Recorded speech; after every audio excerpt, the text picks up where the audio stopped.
మకర రాశి. మకర రాశి యొక్క అధిపతి గ్రహము శని.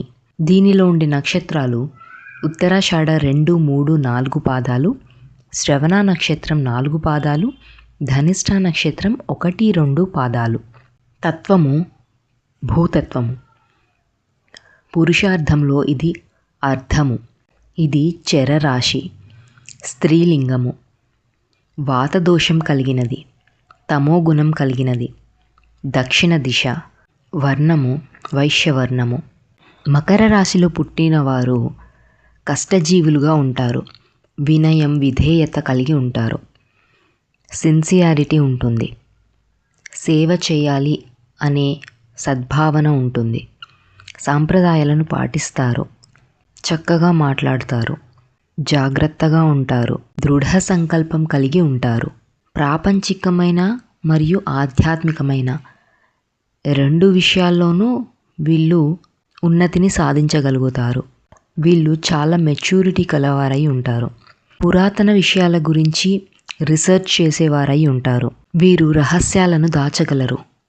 మకర రాశి వారు వీరు చేయాలనుకున్న పనిని ముందుగా ఎవరికైనా చెబితే అది జరగకపోగా నష్టం కలుగుతుంది. మకర రాశి యొక్క బలాలు ఏంటి అంటే వీరికి హార్డ్ వర్కింగ్ నేచర్ ఉంటుంది. హంబుల్గా ఉంటారు. సిన్సియారిటీ అనేది ఉంటుంది. అలాగే మకర రాశిలో పుట్టిన వారి వీక్నెస్, వీరు ఎక్కువగా అతిగా ఆరోగ్యంపై శ్రద్ధ చూపిస్తుంటారు. ఏది అతి అయినా మంచిది కాదు కదా. సో అండ్ మొండితనం కూడా ఉంటుంది.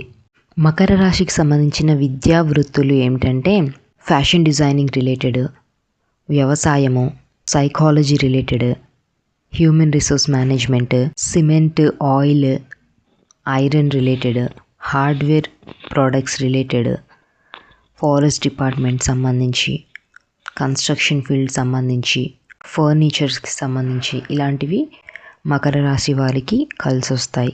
మకర రాశి వారికి అంతగా అనారోగ్య సమస్యలు అనేవి ఉండవు. చిన్న చిన్న జలుబులు, ఆయాసం వంటి సమస్యలు వచ్చే అవకాశం ఉంది. స్కిన్ రిలేటెడ్ ప్రాబ్లమ్స్ కూడా ఈ రాశి వాళ్ళకు వచ్చే ఛాన్సెస్ ఉన్నాయి.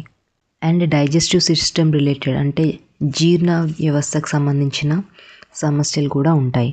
వీళ్ళు బ్లూ కలర్ కర్చీఫ్ని, నెమలి పింఛాన్ని దగ్గర ఉంచుకుంటే మంచిది. వీరు వెంకటేశ్వర స్వామి ఆరాధన చేయడం మంచిది. వీళ్ళకి కర్మ పరిహారం ఏంటి అంటే వీళ్ళు గుడిలో సేవ చేయడము, మందిరాలను శుభ్రం చేయడము లాంటివి చేస్తే వీరికి కర్మ అనేది తొలుగుతుంది. అలాగే జంతువులకి హాని చేయకుండా జంతువులను ప్రేమగా చూసుకుంటే వీరికి మంచి జరుగుతుంది.